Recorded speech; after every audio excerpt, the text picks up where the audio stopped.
Hello and welcome to the Mo Sibyl podcast. This is Mo. Before we begin, we want to inform our listeners that today's episode will include a sensitive discussion about child sexual abuse. We understand that this topic can be distressing for some, and we want to prioritize the well-being of our audience.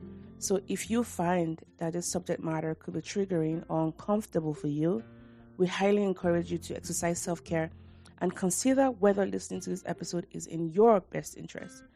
Remember, your mental and emotional health comes first. But for those who choose to stay and join us in this episode, we aim to approach this topic with the utmost respect and sensitivity, as we believe it's crucial to shed light on important issues such as these that impact our communities. Thank you for being a part of these meaningful conversations. Now enjoy the show.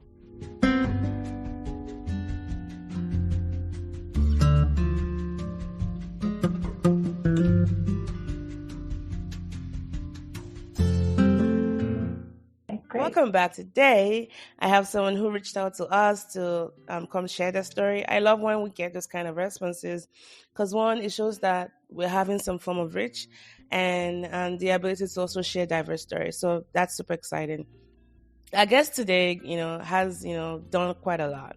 So she graduated from Antioch University with a master's degree in psychology and counseling in 1989. So for a lot of our listeners, where were you in 1989? I know where I was. I was probably still in diapers.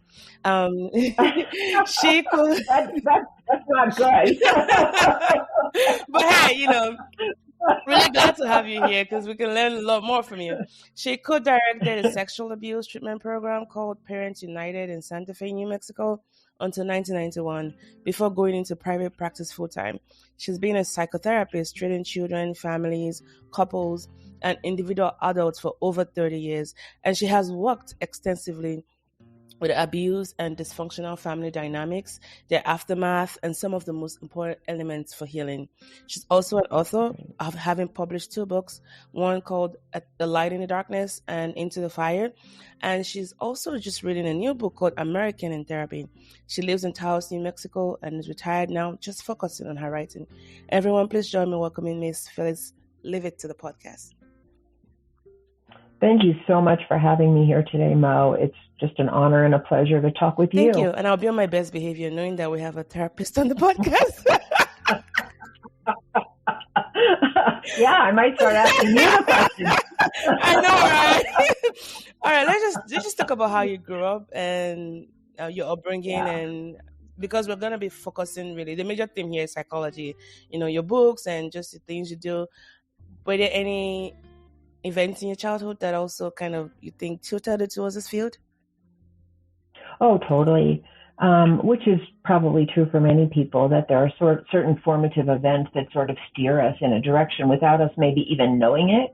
Certainly I didn't know that. Right. But, I grew up on a residential block in Plainfield, New Jersey, and, my dad worked. My mom was a stay-at-home mom.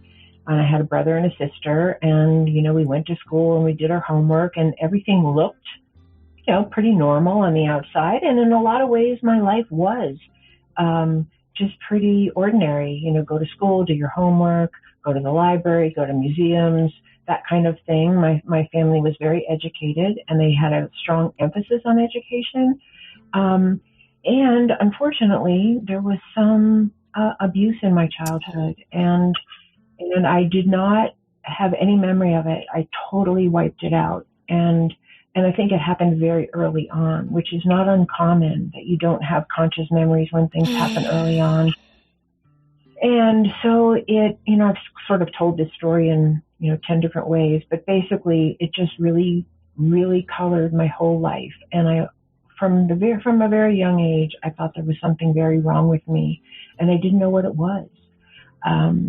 And I'm probably an introvert by nature, but I think it made me more introverted and more unsure of myself and socially unsure of myself when I became a teenager and entered the dating world and had a great, just didn't do that. I just didn't do it. And I kind of became a bookworm.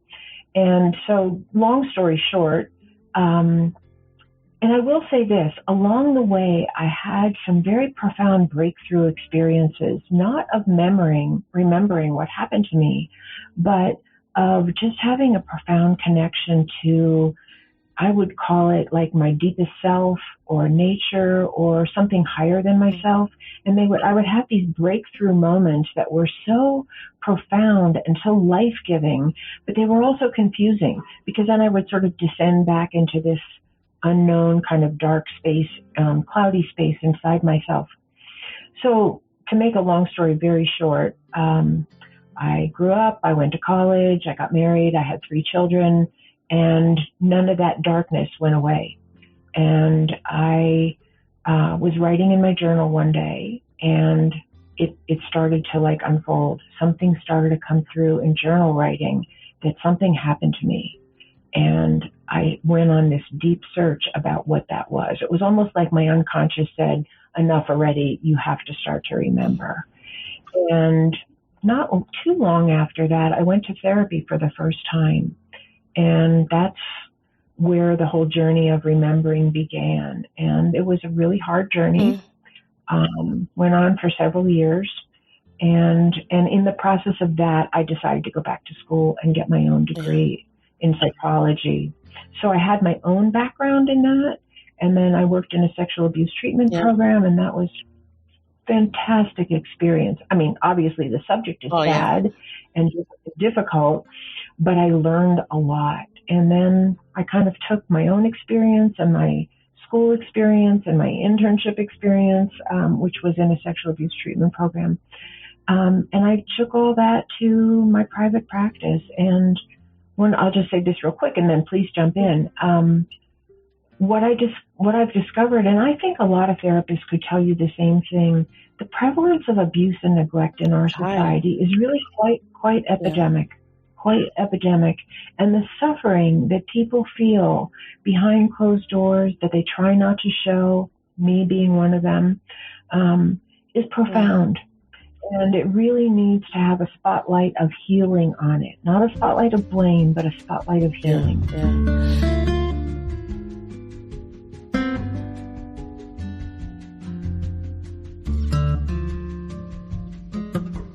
Man, as you were talking, I kept sighing and just, because your story reflects mine as with the abuse starting at the age of 3. And it's funny how I just like it. I was on a track, on a train track, and then that happened and I got derailed, and the way, I'm a scientist, and I've also worked with patients with HIV. There's this theory of, when the virus infiltrates your system in a way, your DNA, almost like it replicates it and kind of stains it in a way, and then it's irrevocably linked to it. And that's been my life as far as the trauma. Like, even in moments of happiness, it's still punctuated by those events. But there's a healing hope in the sense that, and I'm aware of just those triggers. I'm more aware than most people might be about their condition, because that's what happens to you when you are violated at a young age. You become so hyper aware. I can enter a room and read the room. I can know the dangerous person. That's right. And that level of awareness as a child is just so much. And I think even you going back and having to learn more about yourself, and even putting yourself in a space where you're working with sexual abuse, that's power right there, because it's almost like sometimes while you're trying to counsel and inform and provide hope, you're almost like re-traumatizing yourself, because you're listening to this, you're hearing this, and there's no way you would want to compare and contrast and draw from your own well of compassion. So thanks for sharing that. And to your hope of, to your statement about just how we need to acknowledge the epidemic of this, because it's happening. And there's a lot of us that, I think my own tragedy was, what happened to me was sad enough, but I didn't think I could tell my parents, It wasn't until I'm 37 now, 36 now, right? 3 years ago, 3 decades, that I was able to tell my parents, because for so long and that was really the most shameful part of it. Like, why I couldn't tell my parents. I had good reasons to, because I thought my mom was gonna be so broken, or I didn't think they were not gonna believe me. I knew they would believe me, but I was trying to shield them, So I don't know how it was for you, if your parents, were involved at any level, if you're able to open up to them or anything like that, if you're able to share that. Well, I didn't start remembering until I was in my I guess the earliest memory that was sort of vague started in my mid-30s, and then I really began that search in earnest in my early 40s. So my parents were still alive, and at one point I did tell them some of it. I did not tell them all of it. Yeah. I just was not able to do that. Yes. And you know what I found? I always felt like I was a coward because I couldn't really come out with it.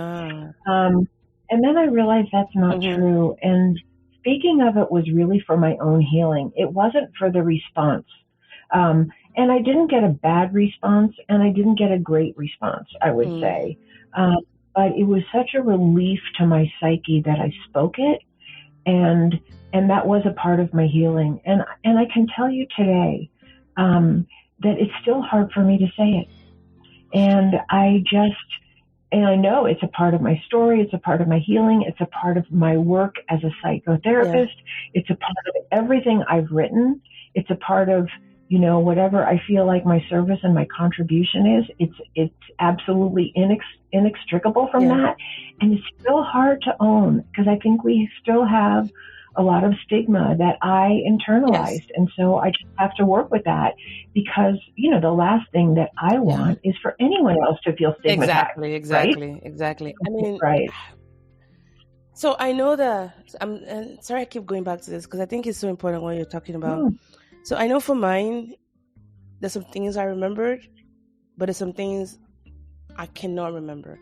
Almost like my brain is blocking it out. And I know there's this book that is like my trauma Bible. It's The Body Keeps the Score. I'm sure you know it. Oh yeah. Yes, there's a couple of sensations I feel when I smell some things or I hear a word and it's almost taking me back to that place again.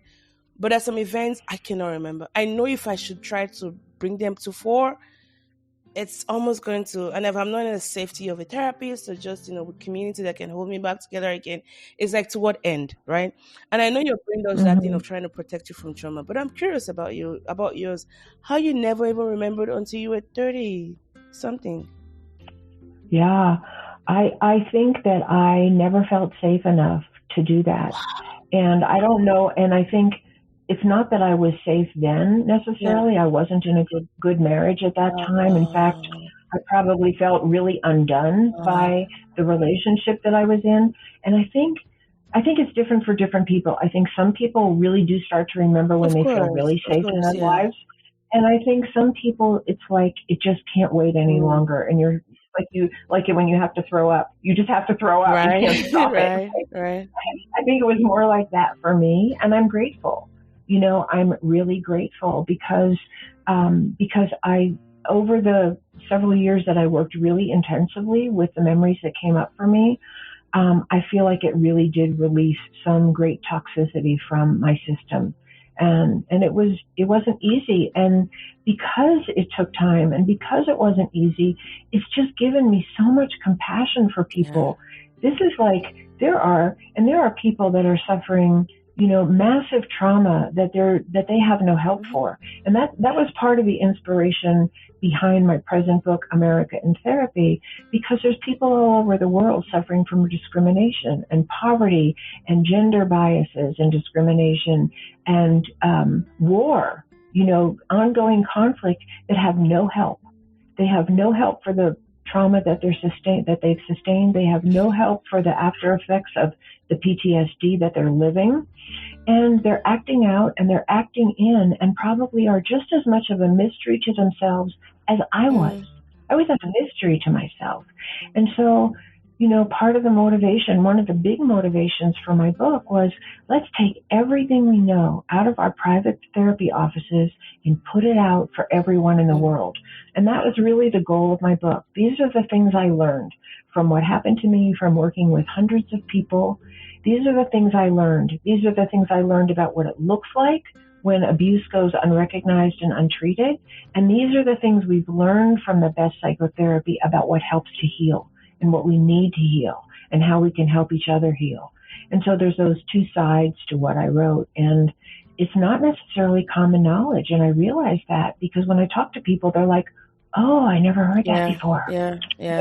Man, this is just for a point of quick clarification would be, if you're able to disclose that, because I wanted to just, be able to really have a robust understanding. Your abuse, was it at a younger age? It was more than once. It was at a very young age. Okay.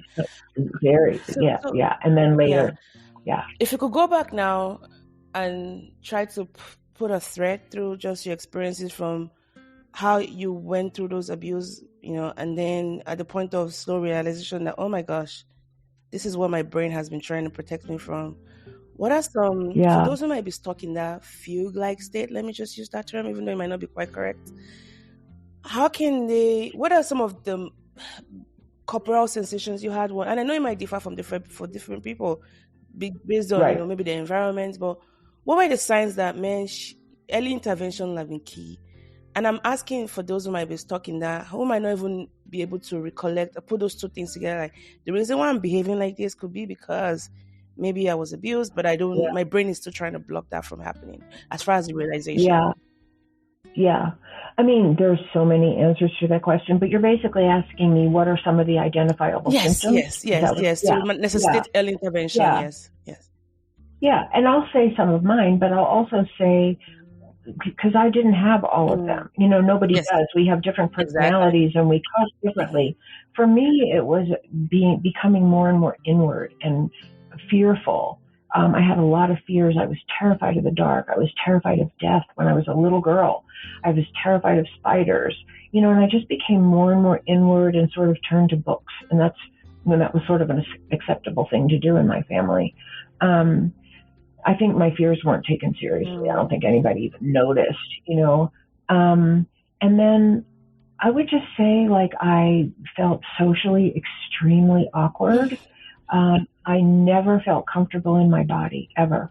I don't have any memory of feeling comfortable in my body. And that's a big one. I think when you don't feel comfortable in your body, something has caused that. Yeah. Certainly there's a lot of judgments coming down from society. I know. There's the body image issues we go through as a teen, but this is different. This is almost like pervasive. And I know what you mean, because I've been there. Yes.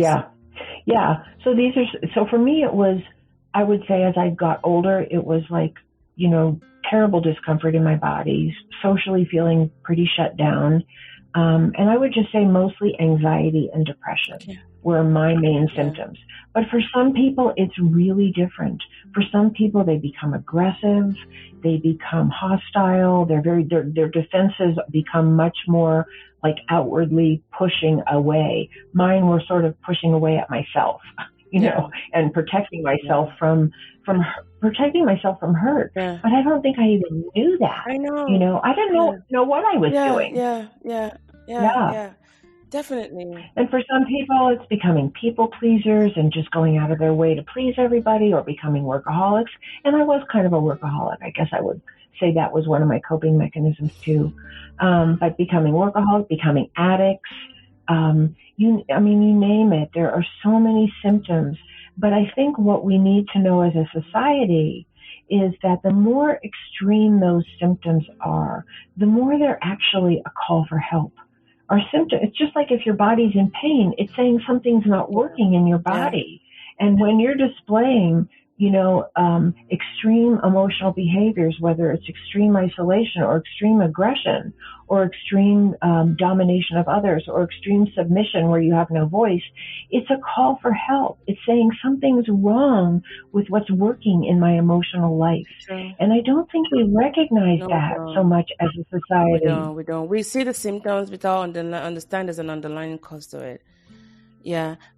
Well, we blame people. Yeah, we blame the person. Yeah. And just to even add to yours to be, in addition, mine was similar, but also a bit different. Definitely, I had a lot of anxieties, like nail biting. Like I was always so anxious about things, and there was also the bedwetting phase, and food was also one of my coping mechanisms, and then just the mood, just over the top one day and then just mellow the other time. Not like not bipolar, but it was just, and then over performing. Like there was this performance to be perfect, keep the high grades, make everybody laugh, and man, there were so many signs out there. But you know what? I guess the hope here is that by even having these conversations, parents and guardians. Now, some of the signs might not be relevant to your kids. Some might not even have those visible signs. But I think just providing that space where they're open enough to talk to us about what they're going through. That's my goal as a mom. Like the other time I have a daughter now, and my biggest worry is that, she's going to just get into hurt. And I was talking to one of my great friends, Ayomide, and he was like, you cannot protect her from it. Like, you can't always be there to save her from the world. And that kind of stayed with me, because I really do try my best to make sure she's, we create a healthy and safe environment for her. But I'm more comforted in the fact that I want to be that person she wants to come to, to talk about whatever. And so I'm working on myself to be that person. I don't want my head in the cloud and, navel gazing on my problems, detract me from being there for her emotionally whenever I want to. And if I'm not able to do that, I'm replicating myself through my communities where she can have people she can open up to, safe adults she can open up to. Yeah. And to me, if that's one thing I'm able to do for her, I think that's something to get started, with. Yeah. I think it's crucial, actually. I think education, I think informing our children about what's out there in the world is really critical for our best survival these days. Because you're right, you can't be there at every moment, but you can arm your child with knowledge. You can arm them with understanding. You can arm them with tools. And like, I know when I grew up, and I think it was, a lot my generation, nobody talked about anything, emotional problems, nothing. It was all just about go to school, get good grades, marry the right person, and have a good profession. That was it. Yeah. That was it. And those are good things by themselves, but there's got to be more to life. Yeah. But you're absolutely right. I mean, if you open this space where your daughter can talk to you, then it's more likely that if something upsetting happens to her, she'll tell you. Yeah.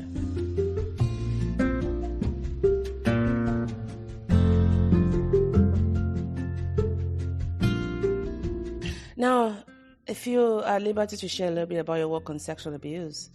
Now, I know those can take different layers, from being in a relationship or partner up with somebody, or even, there's so many layers to that. How does one go about seeking help and even understanding the pervasiveness of being exposed to in an environment? Because when I think about sex, it's such a powerful force that even in the safety of a loving partner, there's just the vulnerability and just the force and all that coming together.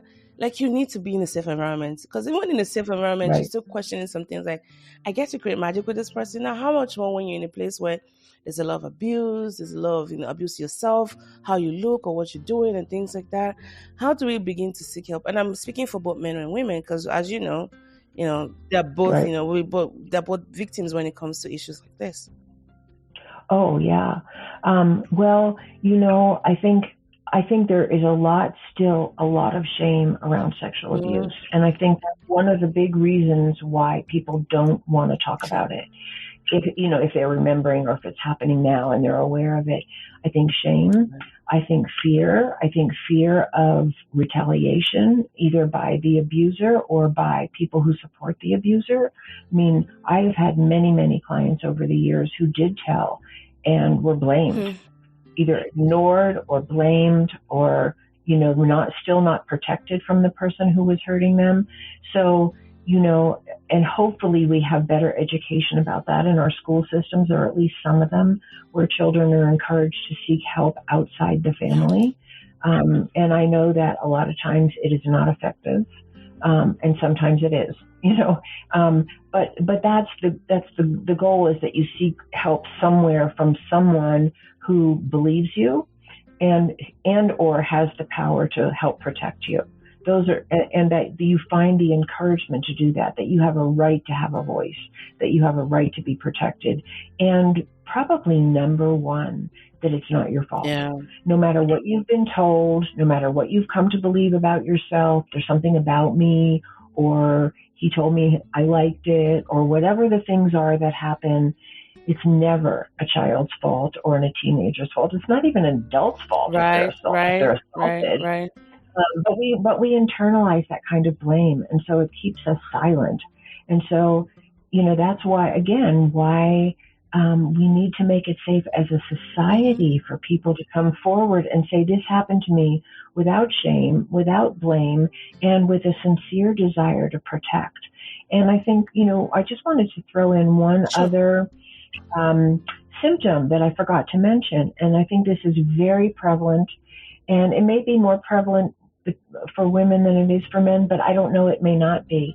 And that is that you find yourself being attracted to people who are not good for you. Oh, like a cycle, the vicious cycle, re-victimization. Or unable to leave, even when you know it's not good for you. It's that same paralysis takes over you. Like, I can't have a voice. I can't say no. If I leave, it'll be worse. Or if I leave, I'll be alone forever. Or whatever you tell yourself. So I think those are some of the, if you're, and whether it's abuse or it's neglect or it's emotional abuse where you've just gotten horrible messages about yourself, like you're fat, you're ugly, you're stupid, you'll never amount to anything, no one will ever want you. I mean, people get horrible messages even without overt abuse to their bodies. Yeah. And if you find yourself with those tape loops running in your head all the time, you weren't born with them. You learned them somewhere. Yes. So, it's really important to find people, whether it's actually a therapist or friends or supportive community, who give you other messages about who you are that are good. Mm-hmm. Thank you. Thank you for sharing that. Just highlighting the importance of being in a safe space, and then also reaching out for help when you find yourself in these kind of patterns. My next question for you is going to be this. So as someone who's, gone through what you went through as a child, and then also worked with victims of sexual abuse, how do you fortify yourself in the sense that you are not being so over-traumatized again, but also being there for the people you serve? And I contrast that because I had this wonderful gynecologist. She was so, so great. And she helped deliver babies. And she's a friend of mine, but she's had a lot of struggles with trying to give, get pregnant naturally. And we have this conversation. How do you do it? You go to work, deliver babies, and, she's happy she loves what she does, and her patients love her. But I know, she's also had struggles trying to, get pregnant. Right. So I'm just curious, how do you balance those two things, being there for your client while at the same time taking care of yourself? Well, I think of two things, and there's probably 100, but I think of two things right away. Well, I think of three. So one of them is you just need to do your own work, because the more you do your own work, and she probably does, the more I did my own, when I had a safe place to go to, I wasn't just carrying other people's trauma or upset feelings or distress, because it didn't just flood in on me, because when I had my own safe place to do my own work, then that part of me got fed. And it's really important. Like, it's just like, gasoline in an engine is not going to run if it has no gas. And so we have to be fed by our own safe place to work through our own stuff if that's what's getting triggered. And we have to be fed in other parts of our life. I mean, there were times, I was a single mother for many years, and there were times when I really wasn't getting fed enough in my own life, and it was really hard to continue, not because of other people's trauma, but because I was giving out all day and not getting enough back. And I really had to find ways. I started painting. I spent time in nature and with friends, and I would really set those times up. I love to garden. So I had to do the things that fed me and keep that part of myself fed, if that makes sense. Yeah. And now I forget the third one. So, but maybe it'll come back to me. But those are the other thing was I really, because of those two things, because of doing the work on myself and because of finding, very conscious ways to feed myself, I was able to make better boundaries. And it was with my time, okay, just because someone is really in the middle of it, I'm still going to hold to our session is over, partly because I realized I needed to do that for myself, but partly because part of the healing is that you can contain what's going on inside of you and not just be a runaway train all the time. did I do that every single session? No, there were times when I ran over because I felt like it was appropriate. But you just sort of learn to make that psychic boundary where I actually taught myself how to leave my work when I went home at the end of the day, or left my office, which ended up being in my house. But, it's almost like you have to make a conscious effort to create that boundary, because it's part of the healing, because our boundaries were broken. And so we didn't know how to make boundaries or, hold them with other people, right? So it's all part of the healing. So true. Like I've had a lot of work. I can't even count how many hours and time and resources I've spent in therapy, but it's been worth it. It's because when your space has been violated sexually, it's beyond just that thing that was done to you. It corrupts your whole body, and your autonomy is gone. But these are not like finite statements. You can still get some of it back. It's just acknowledging and then finding ways to move from there. And people say, therapy is actually hard work. It's easier for you to pop a pill and mask those issues. Therapy is really hard work. And if you've had to move insurance and start with a new therapist and start all over again, by the way, there needs to be an app where you can just download all of your metadata and not have to go through the whole process again of trying to get acquainted with a new therapist. My employer switched insurance not too long ago. And so my lovely therapist, I can't afford to pay you $200 per session, when I have insurance. So I had to go into the marketplace again, trying to find a good match, one who was culturally, sensitive enough to know that, okay, I'm in the US, but I'm Nigerian and I come with a lot of cultural baggage. So are you willing to work with me on some of these things, But hey, I'm glad I found one eventually, and we've been going on 2 years strong, praying to the gods and praying to God that I don't, rezone her again, and I have to go back into the marketplace. But these are the issues. But all that said, therapy is worth it. It's worth it. And if you've been burnt by a therapist, please, you don't say because you went to a Walmart and you had a bad experience, you stop going to a Walmart anymore. You go out there and go find another person until you find your person. That's a really good point, and I was actually going to say that not everybody is for us, And if you don't resonate with someone, don't stay with them. And because I think a lot of people, again, because they've been so overpowered, they just feel like they have to tolerate something that isn't really good for them. And so it's really important, if you don't resonate with a therapist or anybody, a doctor, whoever it is, don't stay with them. You have a right to choose differently. Very true, very true.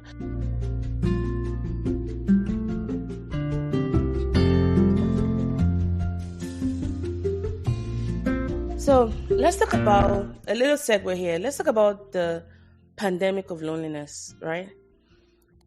Yeah. My goodness. Yeah. So I came from Nigeria about 12 years ago, and I came here in my 20s. Yes, I came to grad school and I just stayed. And man, talk about being lonely in the sea of people. Now, the US is great for so many reasons, but one of the things that stood out was just how different it was as far as the social fabric.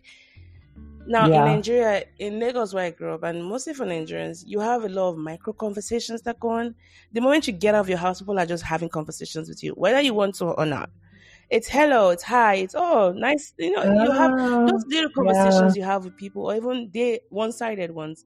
I didn't know how much it was impacting my mental health for good until I moved to the US, where you don't get to see people unless you put it in the box, And people are friendly, but then to be friends was different conversation. It was so different.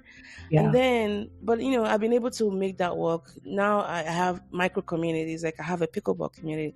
I have a podcast community. I have virtual communities.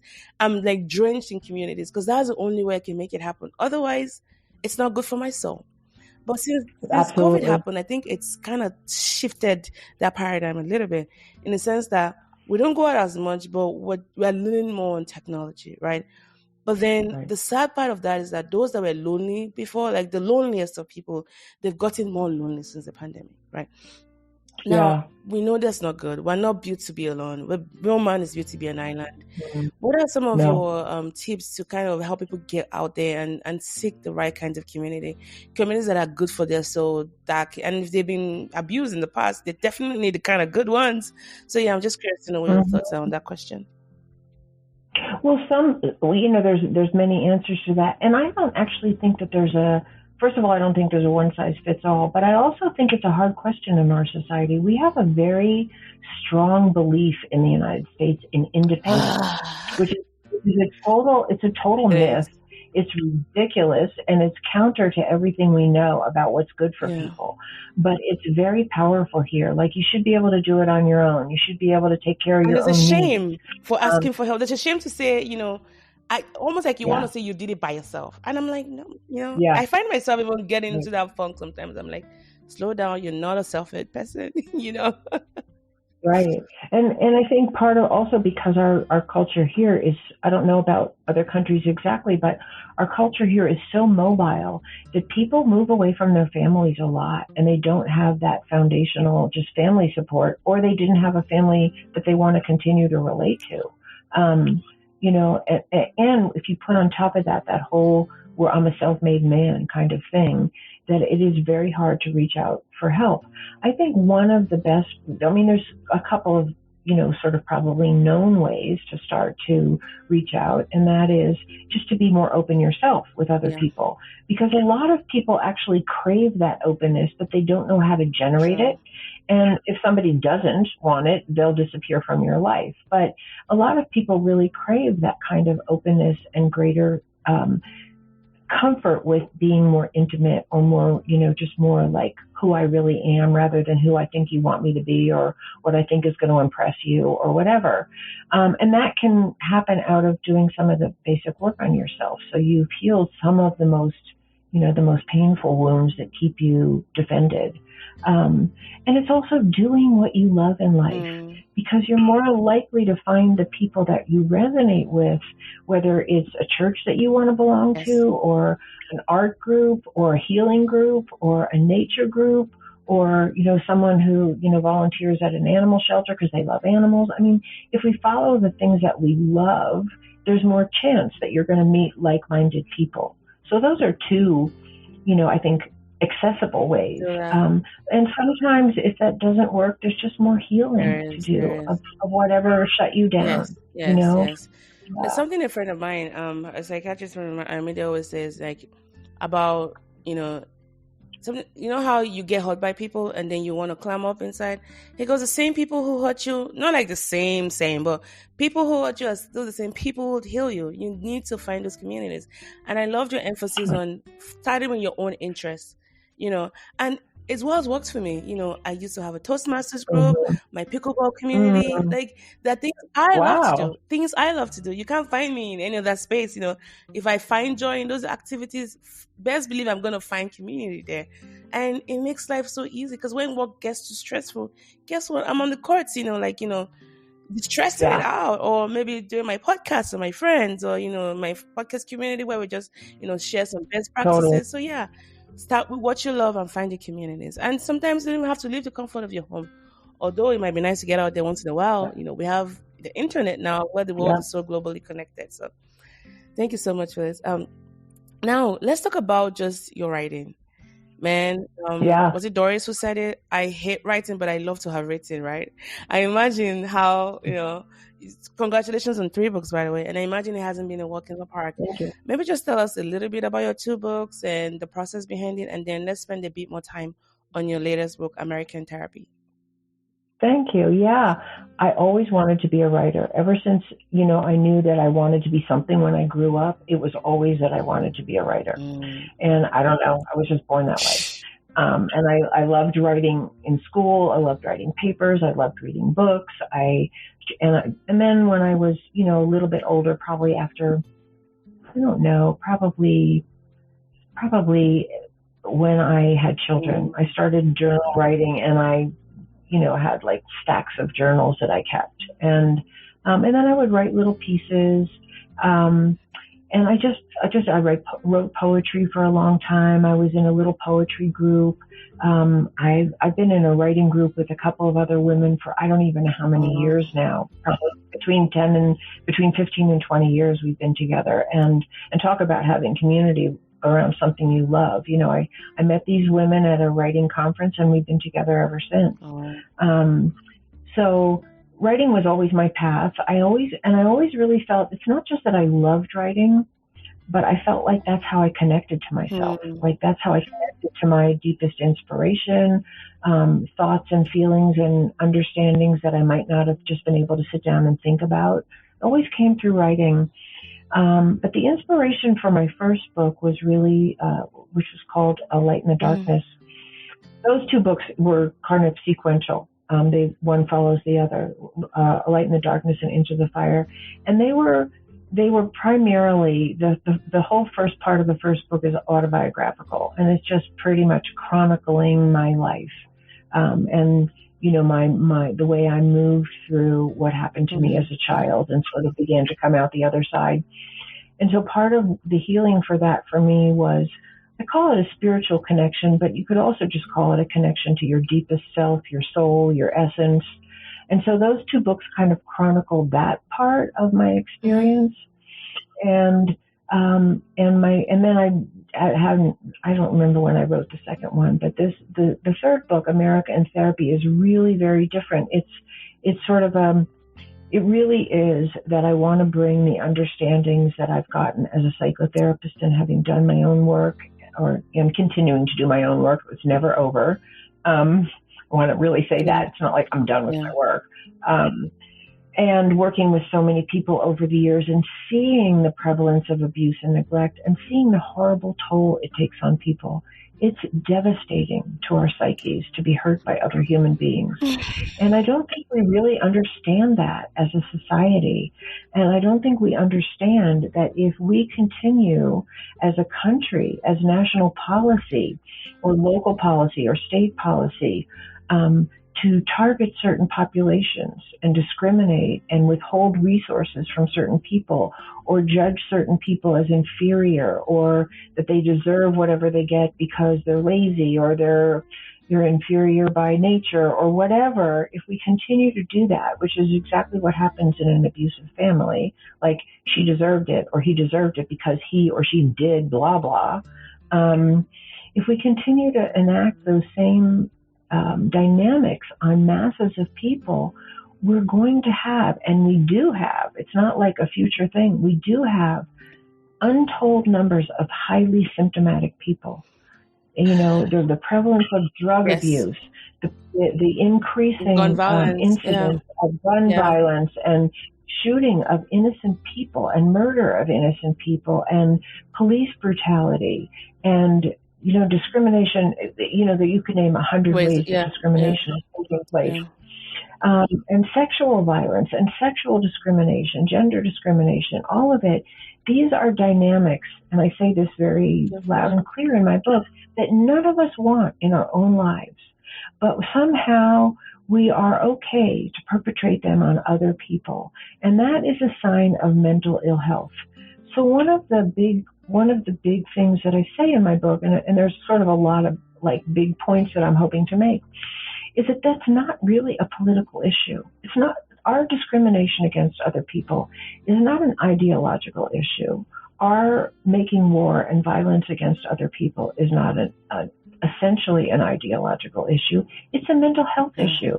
People who murder other people are suffering some kind of mental disturbance, emotional disturbance.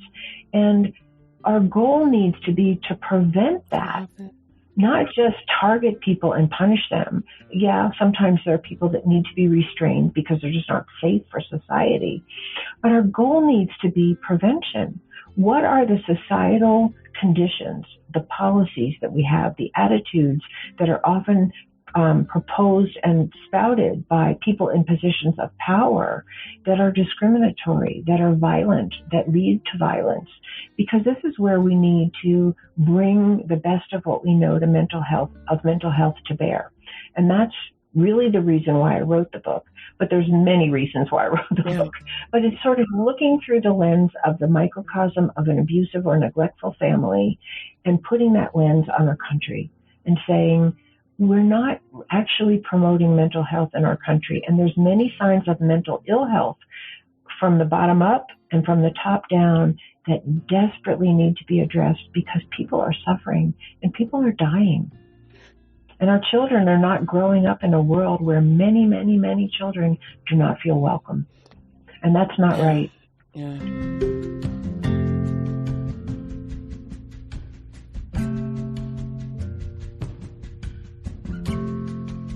Well, I think you've taken it back to the fundamental, which is the family unit, which is not a very popular opinion these days, right? And I so agree with you, because I think if we focused on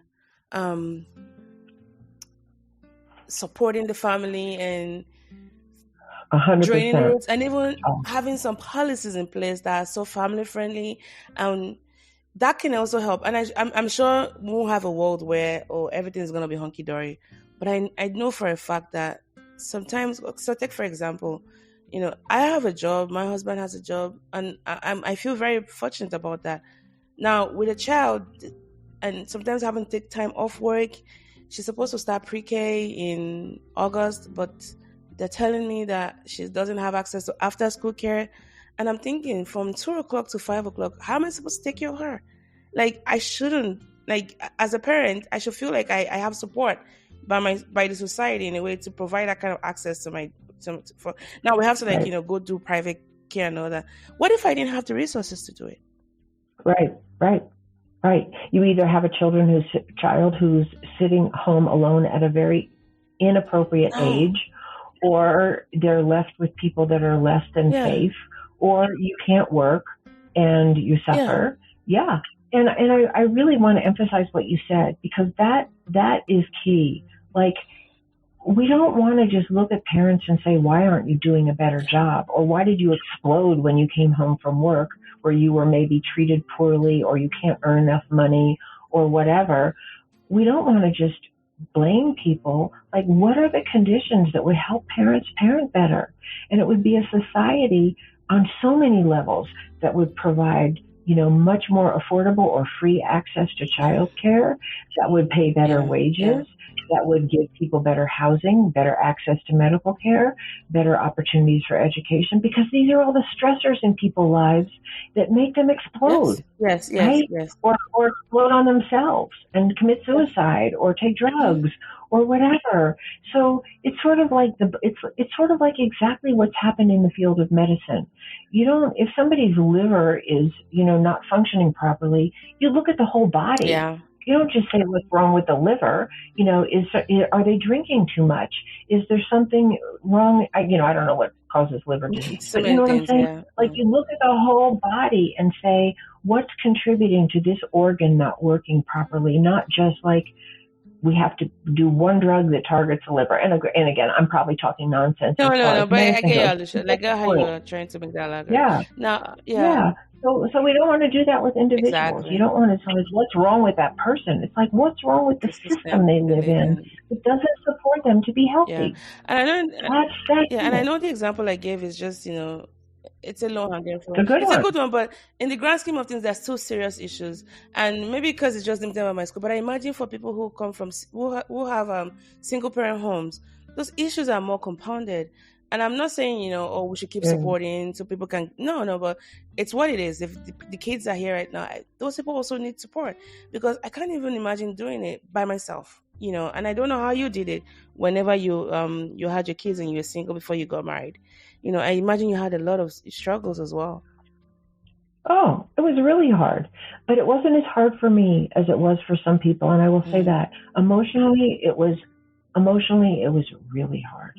I mean, it was really hard. I don't myself know how I got through it, but I did, because I love my children and I would never give up. But I was fortunate because I left my first husband I can't remember if I was still in graduate school or I had just graduated. And so I was working for $11 an hour. $11? What year was this? That was like, I don't know. Like, in today's dollar, what's it going to be like in today's? Well, it's still higher than the minimum wage, though, but it's still, was it adequate then or not? No. And both my ex-husband's family and my family helped support us for a little while until I earned a better wage. I don't think most people have support. That. Yeah. Yeah. And my dad helped me buy a house. Your dad helped you buy a house? Oh, wow. He helped me buy a house. He gave me the down payment for a house. That's a good deal. Yeah. So I really had it better than a lot of people. And it was still really hard. So if I hadn't been able to put food on the table, if I had to rent a place that had cockroaches in it, I don't know what I would have done. I can't imagine. And I know that's the case for so many people, or who become homeless. Yeah.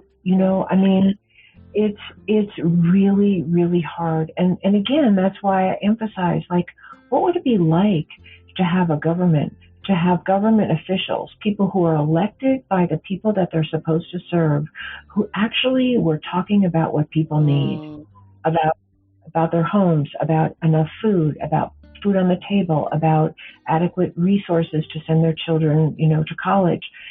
I don't think that's the conversation we're hearing. And I'm just appalled by it. Like, why aren't we talking about what people actually need to bring up their children in a healthy way, to feel like they matter in this society? I think so many people don't matter. I had a client, she was divorced, single woman who was in her 50s, who worked for a company that was sold to a large corporation. She had worked for that company for most of her adult life. The company was sold to a large corporation, and they brought in somebody who knew absolutely nothing about the experts in quotes. She tried to sit down with this person and say, this is how it actually works here in New Mexico with the populations that I work with. And they fired her. They didn't want her feedback. And this is just. What? I think, yeah. Oh, that's mean. And I think that's what people feel. They feel like they're disposable. I think many people are in situations where they just feel like, yeah, we don't need you. We'll find somebody else who'll probably work for less. It's just tragic. And we need a people-centered economy, a people-centered government. Yeah. So true. Because at the heart of it is still service to people, the people you've been called to serve, right? Now, real quick, as we kind of go down, we've talked a lot, about the importance of mental health, but also taking it back to the family. The holidays are almost around the corner, right? And for a lot of people, they might end up having to go back to those dysfunctional settings with their families. What are some coping strategies, especially when you're from a family that is not quite functional? And because we know that definitely has a lot of impact on the mental health. How do they navigate those kind of issues? Or maybe you have a parent that is, for lack of a better word, and I hate using this word because everybody uses it, toxic, everybody can be toxic, but let me just put that blanketed statement out there. Like you cannot but communicate with these people because you're family, but they're not good for your mental health. How can they navigate those kind of issues? Well, I think it takes a lot of strength to do it. And I also think that for many people, and it was really very much like this for myself for many years, and not that I still can be triggered by my family because I can. But for many years, it was really hard because I would leave feeling sort of like the invisible person I felt like growing up. And then I'd have to recover from that, right? Yeah. Like I have to spend days recovering from feeling like a nobody or whatever I felt like. So, over time though, I practiced having boundaries basically. And it took me a long time actually to do this because one of the things that really helped me with boundaries was I'm the kind of person that if you ask me how I am, I'll tell you. Now in my life, when I was younger, I wouldn't say anything, but I'll tell you, this is what's going on. This is where things are good. This is where I've had a hard time. Right. Well, I realized that was the wrong thing to do in my family because I would just end up feeling diminished by how much I shared when nobody else shared that way. So I would end up feeling like I'm sharing and then everybody else is kind of a closed book. They look good. Everything's fine with them. And I'm still the black sheep of the family, right? So I learned not to do that. I learned that it was actually healthier for me to say, yeah, everything's fine. This is fine. That's fine. it's not that I was lying. It's that I was putting up a healthy boundary in a situation where being more open actually wasn't the healthy thing to do. Got it. Got it. Does that make It sense? does. It does. And so You just have to adjust. kind of Almost like you're learn. adjusting, like a learned performance in a way. Yeah. Know your audience, Yeah. basically. And That's what it comes down to. Yeah. totally. That's a good way to put it. And it took me a long time to do that because that wasn't in my nature to do, at a certain point in my life. And now it's like, oh, that, it's not what I want. What I want, I would rather have that intimacy be two ways. I would like to feel really close to the people in my family. But the truth is, they don't feel close to me. And it's okay. I have other people that I do feel close to who feel close to me. And that's where I put that energy, I like that. I like that. I like that. It's okay. It's what it is. It's okay. It's what it is. It's what it is. And sometimes, I think there's a phase that many people go through, and I've seen this with many clients, where you really do pound on the door that feels closed. Yes. And that's part of our growth. And then at a certain point, you know what? It's no longer useful. I pounded on the doors that were closed as a way to strengthen myself. And then at a certain point, it was like, I don't need to pound on those doors. I want to go to the doors that are open. Yes, for me. And they can not like throw like, the red carpet down on the floor, but at least they welcome me and I feel safe. Right. Yeah. Man, that's some wisdom right there. When to let go. And I think because we're just goal-oriented individuals for the most part, we just want to, try our best. Like, I don't want to give up. I just want to give it just a little bit more nudge. But okay, just let it go. And it's okay if I do it and I make a mistake. Yeah. Okay. And I imagine it's very painful when it's family because those are the people that are conditioned to love you regardless, but it's not always a perfect world out there. Right. And sometimes they're not your soul family or your spirit, your heart family. Sometimes they're the people that you learned your lessons with. And I know. And sometimes you might find family outside of your family. So there's this saying in my culture that blood is thicker than water. It's really just emphasizing that your family is your family. But sometimes you have better kinship with those that are not related to you by blood. That's right. It's just, it's not ideal, but again, back to what we talked about, go find where your people are. It might not be within your family. Yep. Sadly enough, because it's not a perfect world.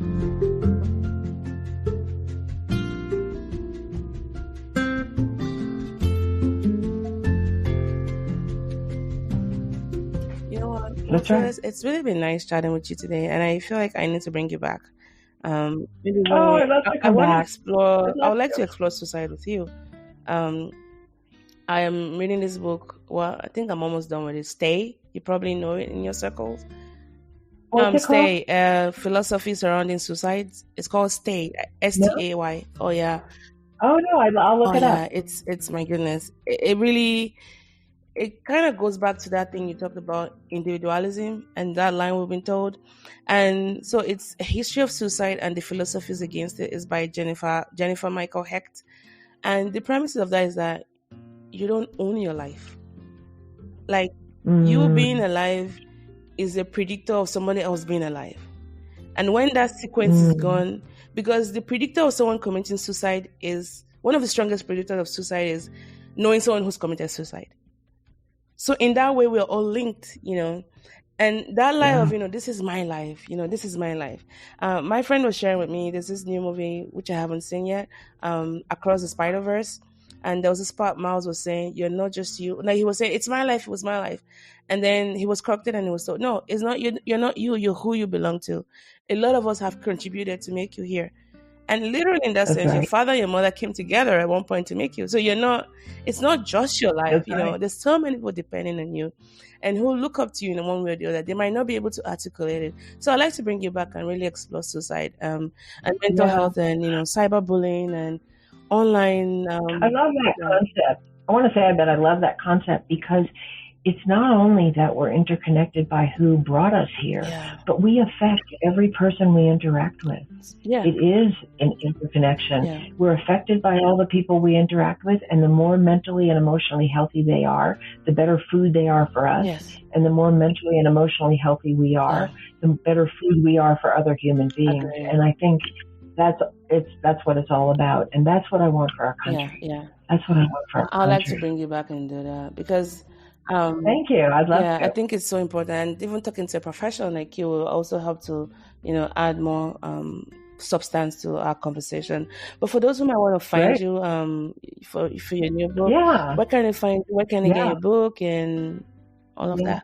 I'm not sure when it's going to be released, but I've been told that I now have a publisher, so that's really exciting news. So I will certainly let you know when it's available. Okay.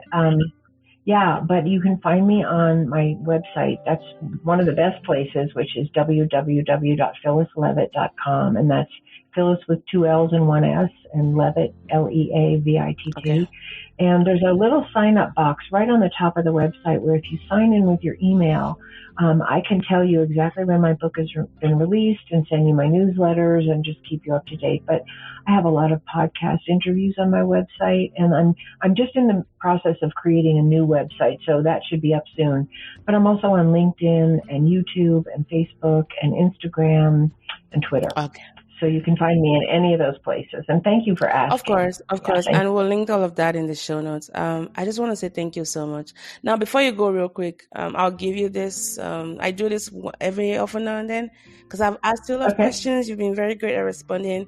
Are there things you're curious to know about the podcast or the host, or just, this is like a wild card question. Any questions you'd like to ask me? Now I'm turning it back to you. Oh, you want me to ask you a question? If there's anything you want to ask. Yeah, tell me, I always like to know, what had you become a podcaster? What had you become interested in being not only a forum for other people to have their voice to a larger audience, which I think is such a valuable service today in our world, but that had you interested in hearing what other people have to say? What was that like for you? Every time I ask this question, if I made $1, I think I'll be like maybe $2,000 rich right now. Let me see. I think I have stories within me. That's one, but I've always been fascinated with people's processes, right? I think one of the good things, and I'm very careful when I say this, one of the gifts, because when you go through trauma, I get to define the meaning I want to attribute to it. We can acknowledge the two truths. Trauma is bad. Like what I went through was bad. But I can also think about the gifts it's afforded me. I think it's being able to be attuned to people's suffering. There's just something about it.